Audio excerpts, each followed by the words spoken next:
and welcome to the Stabilisation Academy, the show where we dive deep into the mechanics of the human body to help health professionals enhance their practice. Today we're unravelling a common misconception about foot health. We often hear about the plantar fascia in isolation when dealing with foot pain. But what if I told you the issue might not just be in the feet? Let's explore how the superficial backline, a concept from Tom Myers Anatomy Trains, plays a crucial role in understanding and treating what appears to be plantar fasciopathies. Now, regardless of which mindset you go of, whether you go with the Stucco's fascial manipulation or whether you're a fan of the anatomy trains with Tom Myers, regardless, you have to look at the fascia when looking at part of your treatment protocols and programs for any musculoskeletal issues, particularly when you're looking at how the foot affects the rest of the body and vice versa. Let's define what the superficial back line is. Now, these posters are fantastic. There's a whole series of the different train lines or tracks where it shows you where the fascia lies, and it's a really good tool for showing your clients exactly what you're looking at. But according to Tom Myers in his anatomy trains theory, the superficial back line actually starts at the plantar surface of the toes.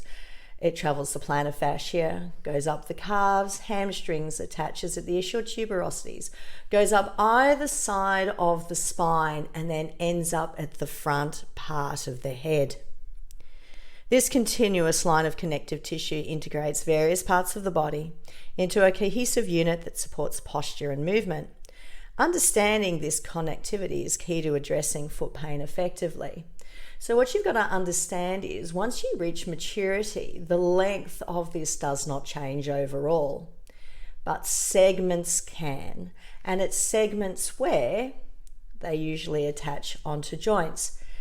Now, what I regularly see on a day-to-day basis is that when one part of the fascia, depending on which section it is, because it'll shorten or lengthen to its functional length over time.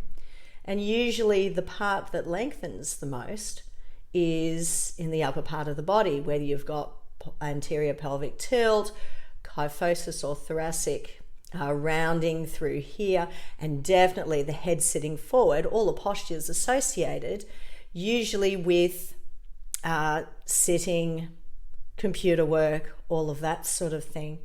If they lengthen, another part has to actually shorten.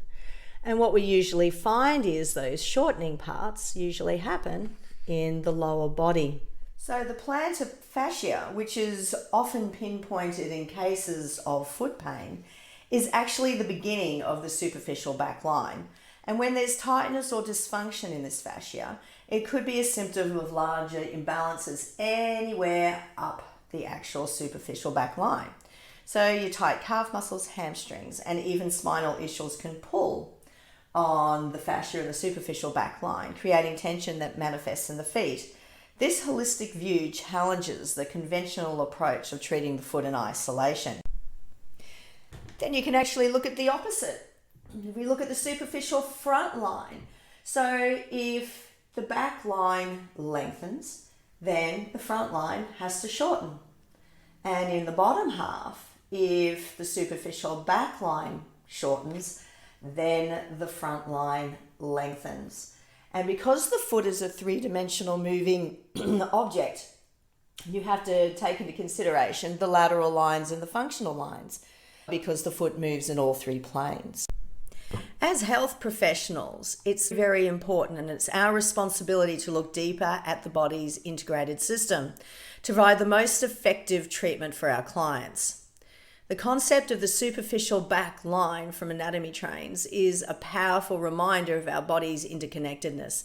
So next time you can encounter a case of plantar fasciopathies, remember it's not just about the foot. And if you do tend to look further up And if you incorporate exercises that target the entire superficial back line and the superficial front line, not just the foot, this holistic approach, which is supported by both anecdotal and clinical evidence, underscores the importance of a full body perspective in treating what appears to be localized foot pain. So how does this actually affect our practice? So when a client presents with symptoms of plantar fasciitis or plantar fasciopathies or any of the issue in the bottom part of the feet, it's crucial to conduct a full assessment of the superficial back line and the superficial front line. You've got to look beyond the feet. Examine the alignment and tension in the calves, thighs, glutes, and even the back. So treatment techniques like myofascial release, massage, loading the fascia, fascial manipulation, and even dry needling along these areas can prove relief and address the actual issues that the person is having. Thank you for joining us today. I hope this episode inspires you to think differently about the foot and to explore further the fascinating insights provided by anatomy trains and fascial manipulation.